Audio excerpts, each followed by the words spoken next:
Okay, hello everybody. So week 7 discussion.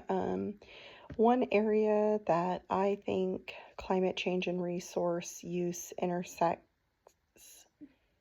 from the videos is fossil fuels and energy. So as the burning of fossil fuels, which is a resource, it releases large amounts of CO2, driving our climate change.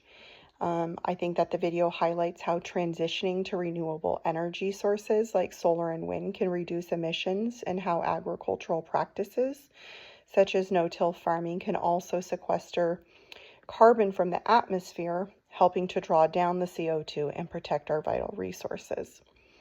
So I think the extraction of the burning of the fossil fuels like the oil, the gas, coal, and such, they release the carbon dioxide, a major greenhouse gas, and it traps in the heat in the atmosphere. And then it's the primary driver of our current climate change, I think. So I think a solution to that, like I mentioned before, is to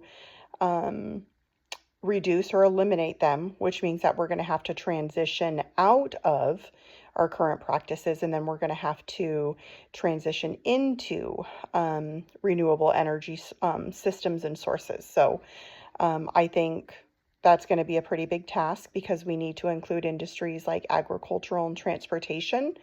And so I think that if we can create new opportunities for new technologies, I think that that would help. So number 2, spirituality and cultural beliefs, I think, significantly shape our attitudes towards climate issues. I think they influence worldviews, values, and our behaviors.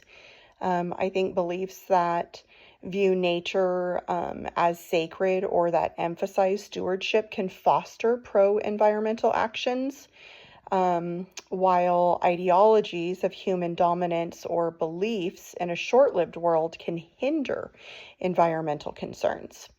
I think that these frameworks provide moral and ethical justification for actions.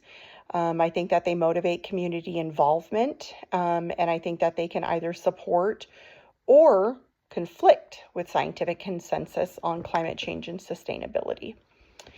Number 3, humanity's responsibility. I do think that it is humanity's responsibility to care for the earth.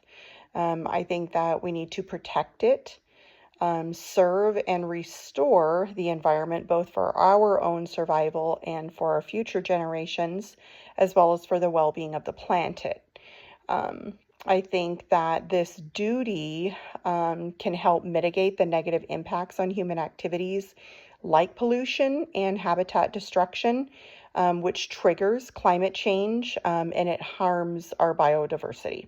So I think that caring for the earth is an active stewardship that requires shifts in a perspective, and I think that we have to prioritize sustainability and the health of our ecosystems.